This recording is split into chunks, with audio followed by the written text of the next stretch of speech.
E aí, gente, hoje a gente vai falar sobre os experiências adversas na infância e como que isso influencia a saúde do adulto que passou por isso.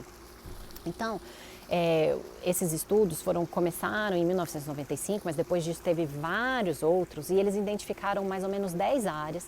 Então seria o abuso, né, físico, sexual, emocional, a negligência, o abandono emocional e físico e um ambiente disfuncional. Então, o alcoolismo, o uso de drogas, algum dos pais encarcerado, ou algum dos pais com problemas mentais, ou quando a mãe sofreu violência, a criança testemunhou aquilo, um divórcio.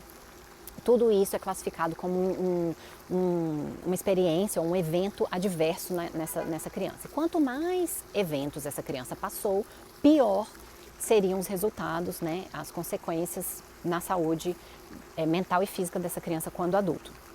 Então, o que eles encontraram? E criança é definido de 0 a 17 anos, tá? Só para vocês saberem.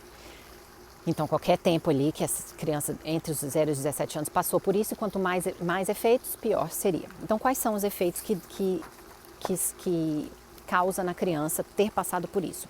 Doenças autoimunes, gravidez na adolescência, alcoolismo, uso de drogas, doenças obstrutivas pulmonares, depressão, menos resiliência ao estresse, isso é o que mais, né, a gente vê.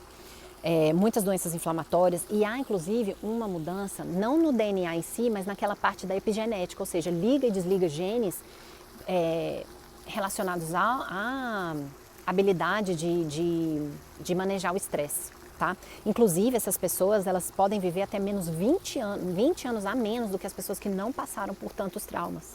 Então isso afeta muito a saúde física dessa criança, mas também há mudanças físicas que são comprovadas em exames de ressonância magnética no cérebro dessa criança. Então essa criança tem um hipocampo menor. O hipocampo, gente, é onde a gente vai processar as nossas emoções, as nossas memórias e como manejar o estresse. Ela também vai ter menos neurônios, ou seja, menos matéria cinzenta no córtex pré-frontal, que é onde a gente racionaliza, né, onde a gente toma as nossas decisões. Então a pessoa fica irracional, agindo como um animal, né, reagindo. Também há menos substância cinzenta, ou seja, menos neurônios na parte da amígdala, ali no cérebro, que é onde você vai processar o medo. Então a pessoa fica muito amedrontada, o medo de tudo. Então, o que isso acontece? Também ativa a microglia, promovendo neuroinflamação. A microglia seria tipo as células de defesa ali, imunes, né, do cérebro. Então vai criar neuroinflamação. Um cérebro inflamado é um cérebro doente, né? Essas pessoas tendem a ter uns telômeros mais curtos. O telômero, gente, é como se você for pensar no cadarço, é aquela pontinha de plástico do cadarço que impede que ele desfie. Isso nós temos na pontinha do nosso DNA, quando ele está lá todo enroladinho, a gente tem esses telômeros nas pontinhas. Quanto menor esses telômeros, menos você tende a viver e mais doença, porque o DNA fica mais exposto, né? E quando danifica o DNA, acabou, né? A célula morre. Então, essas crianças têm menos, os telômeros mais curtinhos, então elas vivem menos, como eu já tinha falado. Então, isso são as consequências negativas. A boa notícia gente, é que nós podemos, do mesmo jeito que o cérebro ele forma ele encolhe, ele também pode crescer e formar novas conexões, é a neuroplasticidade. O cérebro tem a capacidade de formar novas conexões, novas avenidas, tá? Então a gente pode modificar esse trauma dessa pessoa, tá? E tem inúmeras técnicas.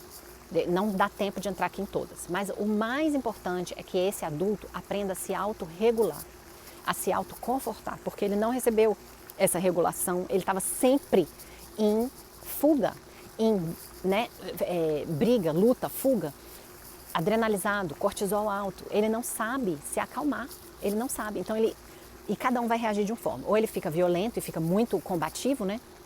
Ou ele fica estático, depressivo, não quer fazer nada, perdeu o gosto pela vida, ou ele foge, então é fuga, então ele vai para as drogas, ele vai para o alcoolismo, ele vai para qualquer outro tipo de vício para não pensar naquilo, né?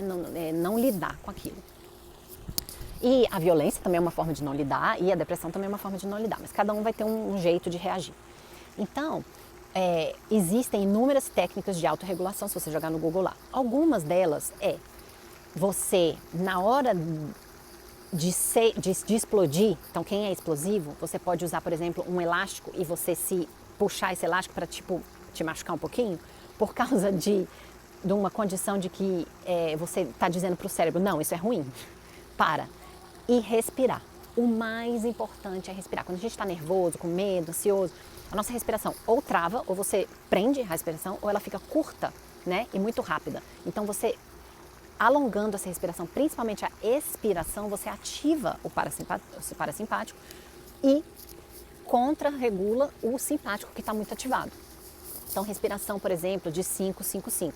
5 para inspirar, 5 segura e 5 expira. Ou simplesmente respira normal pelo nariz, segura e solta bem devagar. A respiração soltar é mais importante para acalmar do que inspirar energiza, né? E expirar calma, porque comprime o nervo vago. E segurar lá em cima, com o pulmão cheio, também comprime o nervo vago. Então, respiração. Afirmações, porque você primeiro, não pode ficar revivendo aquele momento. E é difícil, no começo é muito difícil. Então, toda vez que você pensar, reviver na violência, no abuso, não seja lá o que for que aconteceu com você, muda. Vai fazer outra coisa, vai caminhar, vai nadar, vai dançar. Muda a sua postura, abre o peito, sorri. Só o fato de você sorrir, pode ser de mentira, você não precisa ter motivo para sorrir. Só de o fato de você mudar a sua postura, você muda os neurotransmissores no seu cérebro, tá? O estado emocional muda. Então você, antes de brigar com alguém, você quer explodir com alguém, quer matar seu filho porque ele pintou não sei o quê, você só fecha a porta e vai andar, vai dançar, vai nadar, vai correr, vai pular, o que for. Porque você mudando o seu estado corporal, você muda também a sua mente, tá? E se isso não funciona para você, você pode fazer, escrever num diário, né? Fazer autoafirmações, porque a pessoa que passou por traumas na infância, ela tende a se achar o cocô do cavalo do bandido, né? Porque ela foi botada para baixo sempre. Então ela era feia, ela era isso. Para de falar isso para você mesma, porque as palavras elas têm muito poder. Então agora você vai se autoafirmar mesmo que você não acredite. Eu sou linda, eu sou maravilhosa, eu sou leal, eu sou um bom amigo, eu sou um bom cozinheiro, eu sou uma boa mulher, sou uma boa namorada, seja lá o que for. Escreve ou fala para si, enfim. Tudo isso. Existem, né, inúmeras técnicas. O importante é você escolher uma que funciona, precisa ter paciência para achar uma que funciona e ter consistência. Não adianta te tentar uma vez, porque a primeira vez não vai funcionar. A primeira vez você não vai gostar, é desconfortável, é como você está passando por um caminho que não existe trilha, você está andando numa mata densa que não tem uma trilha. Ao passo que quando você vai naquele caminho todo dia, você cria uma trilhazinha. E aí você passando naquilo mais e mais, cria uma trilhazona, que ali fica, né, uma estrada de chão inteira. Então, criar novas avenidas para o cérebro, isso é possível. Então, sempre tentar reprogramar o seu cérebro. Sempre reprogramar. E não ficar revivendo. Não reviver, porque tudo que você coloca energia, cresce, né? Então, vamos colocar energia em outras coisas. Então, rotinas diárias, autocuidado, tudo isso que eu falo aqui são coisas que ajudam a reprogramar o cérebro. Então você vai achar um mecanismo que funciona para você. Ok. Uma coisa muito importante é a gente observar como que a gente está sentindo e dar nome ao sentimento. Mas não dizer eu sou ansiosa ou eu sou depressiva. Você não é nada. Você é uma criatura perfeita que Deus criou. Você está brava. Você está com ciúmes. Você está nervosa. Ansiosa não é nem uma coisa, né? Mas assim, eu estou com medo. Eu estou triste. Coloca nome e começa a ver no seu corpo onde você está sentindo isso. Eu tenho nó na garganta e uma sensação estranha no estômago. Tem gente que tem cólica abdominal, cólica intestinal, né? Tem gente que o pescoço ou aqui trava na hora. Eu conheci uma pessoa, uma vizinha minha que travava na hora. Ela ficava nervosa. Tem gente que trava o maxilar. Tem gente que rói a unha. Tem gente que a gente sente no corpo uma emoção. Então, primeiro, dê nome a essa emoção. Sinta no seu corpo, onde que está. Seja curioso, por que eu estou sentindo isso? Senta ali com essa sensação ruim que a gente tem mania de fugir.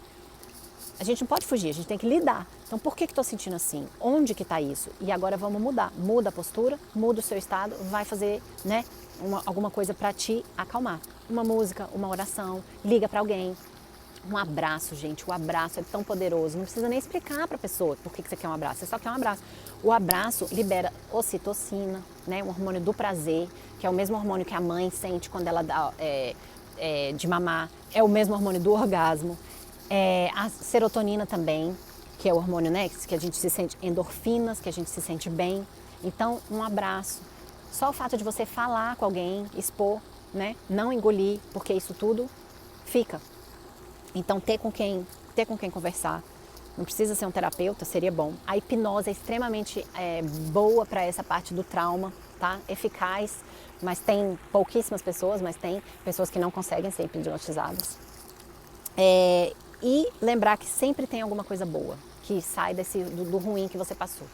Então, você não é vítima, tá? Se você se vitimiza, aconteceu comigo, você coloca o poder na mão do outro. Você não é vítima, aconteceu com você, não foi justo, foi errado, mas agora você é capaz, né? Você, quando nasceu, tinha tudo para dar certo, né? Tudo. Só que o seu ambiente, por um momento, te estragou, mas você tem como consertar, tá? Não é um caminho sem volta. É difícil? Demora. É difícil, é horrível. E às vezes demora anos, mas tem boa notícia. Era isso que eu queria dizer. E outra coisa, o que nós podemos fazer como sociedade? Você como familiar que tem uma criança numa situação dessa, primeiro, se for uma coisa de violência, óbvio, denuncie, não se omita.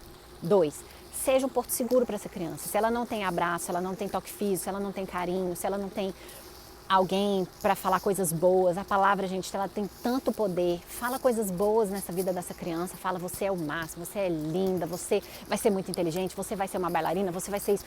Né? Profetiza coisa boa na vida dessa criança, porque às vezes ela não está tendo isso em casa. Ninguém nunca falou para ela. Então, se você trabalha com crianças como sendo uma professora, ou você é professora de igreja, enfim, quem lida com crianças, seja essa pessoa, seja esse porto seguro, que dá carinho, que dá toque físico, que dá afeto, que fala manso, que não grita, que não agrava o problema, que reconhece que essa criança às vezes está violenta, agressiva, porque ela está sentindo alguma coisa. Então, tenta, né, ficar com a anteninha ligada, ver o que está acontecendo. Talvez, se for na escola, né, tentar um terapeuta, um aconselhador, alguma coisa assim. E, obviamente, se você é um pai ou uma mãe, né, tratar como um ser humano decente, ser um ser humano decente, fazer o melhor possível para não traumatizar a criança. Mas, e o profissional de saúde, saber identificar, saber perguntar isso para as pessoas, se você passou por isso, porque isso explica muitas coisas que acontecem depois, né? Muitos dos sintomas que a pessoa vai ter na vida adulta. Então era essa a mensagem que eu tinha para vocês. É um assunto denso, é um assunto até complexo, né, de explicar todo aqui, mas agora que vocês sabem que existe isso, podem ir buscar informação, e saber que é possível, primeiro, validar o que às vezes você está sentindo. Às vezes você não sabe por que você sempre reage esquisito, sempre é tão explosivo ou não, ou sempre está tão desanimado, sempre ficou tão depressivo, nunca conseguiu ter muito gosto pela vida. Às vezes é por isso. Então, só do fato de você saber que existe uma explicação para o seu sentimento e que existem avenidas, que não é nem meu papel aqui, né, tratar isso, mas pelo menos dizer para vocês que existem avenidas para autocura. E demora, e tem que ter paciência, mas é possível.